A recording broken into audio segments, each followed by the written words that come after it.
नमस्कार, भटकंती चॅनलमध्ये आपले स्वागत आहे। ओंकारेश्वरचा डोंगर नर्मदा नदी काठी असून त्याचा आकारच ओम सारखा आहे। नर्मदा भारतातील पवित्र समजली जाणारी नदी आहे। ओंकारेश्वर येथे एकूण 68 तीर्थ आहेत। याशिवाय 2 ज्योतिस्वरूप लिंगांसहित 108 प्रभावशाली शिवलिंगे आहेत। मध्य प्रदेशात प्रसिद्ध 12 ज्योतिर्लिंगांपैकी 2 ज्योतिर्लिंगे आहेत। एक महाकाल नावाचे उज्जैन मध्ये व दुसरे अमलेश्वर नावाचे ओंकारेश्वर येथे आहे। देवी अहिल्याबाई होळकर यांच्या काळापासून येथे एका विशिष्ट दिवशी मातीची 18,000 शिवलिंगे तयार करून पूजा केल्यानंतर त्यांचे नर्मदेत विसर्जन करण्याची प्रथा आहे। ओंकारेश्वर हे इंदूर पासून 77 किमी अंतरावर इंदूर खांडवा महामार्गावर आहे। ओंकारेश्वर रोड हे रेल्वे स्थानक गावापासून 12 किमी अंतरावर आहे।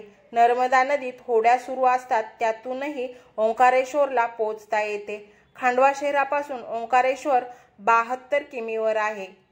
राजा मांधाताने येथे नर्मदा किनाऱ्यालगत पर्वतावर तपस्या करून भगवान शिवाला प्रसन्न केले आणि त्यांच्याकडून येथेच निवास करण्याचे वरदान मागून घेतले। तेव्हापासून हे तीर्थ नगरी ओंकार मांधता या नावाने ही ओळखली जाऊ लागली।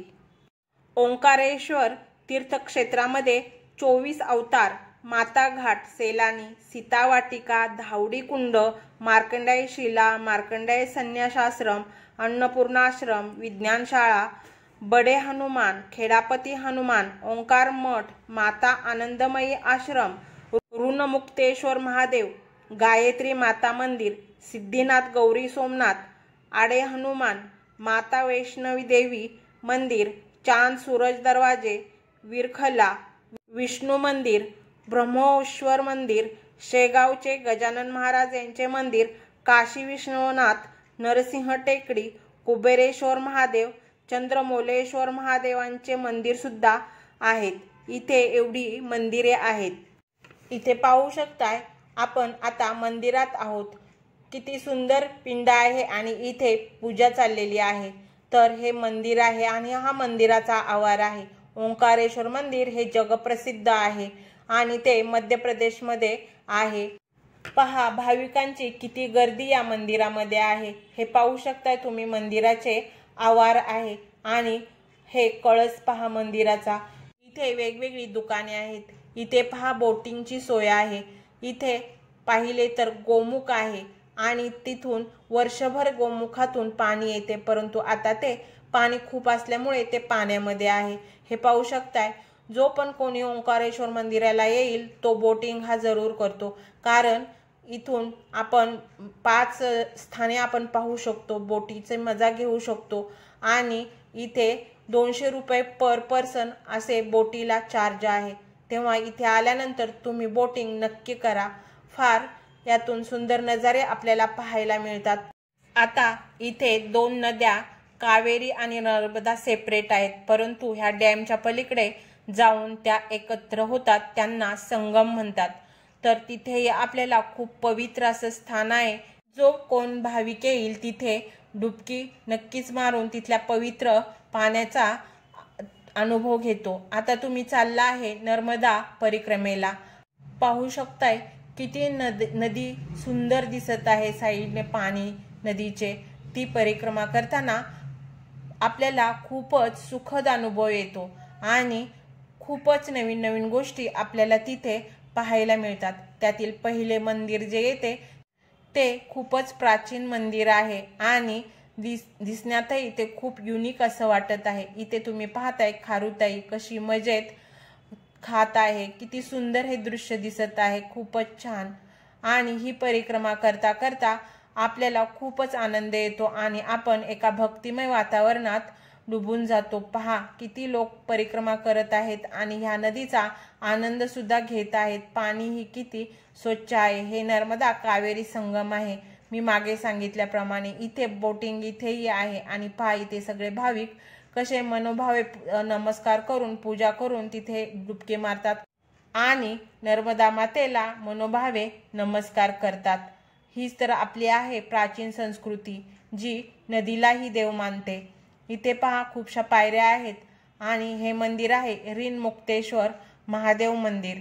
खूपच सुंदर आणि प्राचीन मंदिर आहे आणि हे परिक्रमेत येणारे पहिले मंदिर आहे।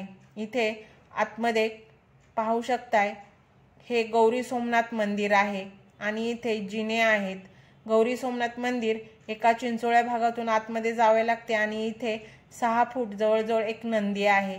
खूपच छान हे मंदिर आहे आणि खूप प्राचीन असे मंदिर हे वाटत आहे आणि खूप आत गेल्यानंतर इथे भले मोठे शिवलिंग सुद्धा स्थापित आहे। हे मंदिरही खूप उंच आणि प्राचीन आहे। पाहू शकताय तुम्ही किती छोट्या जागेतून आतमध्ये जायला लागते। वरती छत सुद्धा किती सुंदर आहे आणि युनिक आहे। पाहू शकता इथे झाडेही खूप आहेत आणि इथे हे एक महादेवाची पिंड आहे आणि एक महादेवाचे मूर्ती सुद्धा आहे। हे मंदिर पाहिल्यानंतर आपल्याला खूप अशा आपल्या प्राचीन गोष्टी किती महत्त्वपूर्ण होतात ते आपल्याला त्याची प्रचिती येते। आता हे पहा, हे जे मंदिर आहे याचे हे पण किती सुंदर आणि प्राचीन वाटत आहे आणि याचे नाव आहे, हे पांडवकालीन मंदिर आहे आणि इथे खूप सारे खांब आहेत।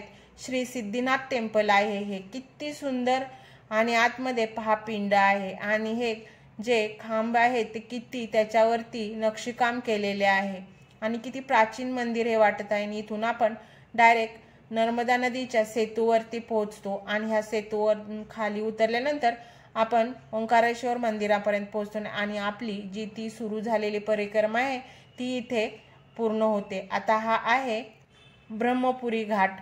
ह्याचेही धार्मिक दृष्टिकोनातून खूप मोठे असे स्थान आहे। इथे आल्यानंतर प्रत्येक भाविक ह्या धर्मपुरी घाटावरती डुबकी मारून नर्मदा मातेचे आशीर्वाद घेतात। संध्याकाळी इथे पूजा होते। किती प्रसन्न वातावरण आहे। नदीच्या किनारी डॅमवरती भली मोठी पूजा आणि हे लोक किती छान वाटते। इथं गजानन महाराजांचं मंदिर आहे आणि त्या ट्रस्टद्वारे आपल्याला राहण्याची सोय आहे आणि इथेच ह्या ट्रस्टमध्ये आपल्याला भोजनाची सुद्धा सोय आहे। इथे आपण जेवणही करू शकतो। त्यामध्ये पोळी भाजी भात असे सगळे पदार्थ असतात, त्यामुळे तिथे गैरसोय होत नाही। प्रत्येक जे भाविक येतात त्यांची सोय इथे केलेली आहे आणि इथे राहण्याची देखील सोय आहे। त्यामुळे तुम्ही जीवनामध्ये एकदा तरी ओंकारेश्वर मंदिराला भेट द्या, कारण खूपच पवित्र आणि आपल्या प्राचीन धरोहर आहे। इथे पांडवांचे सुद्धा मंदिर आहे, त्यामुळे ही किती प्राचीन असेल ह्याची तुम्हाला जाणीव होतच असेल। तर तुम्ही जीवनामध्ये एकदा तरी ओंकारेश्वर मंदिराला भेट द्या आणि तेथील भक्तिमय वातावरणाचा आनंद घ्या। हा व्हिडिओ आवडला असेल तर लाईक शेअर सबस्क्राईब करा आणि एक कमेंट देखील करा।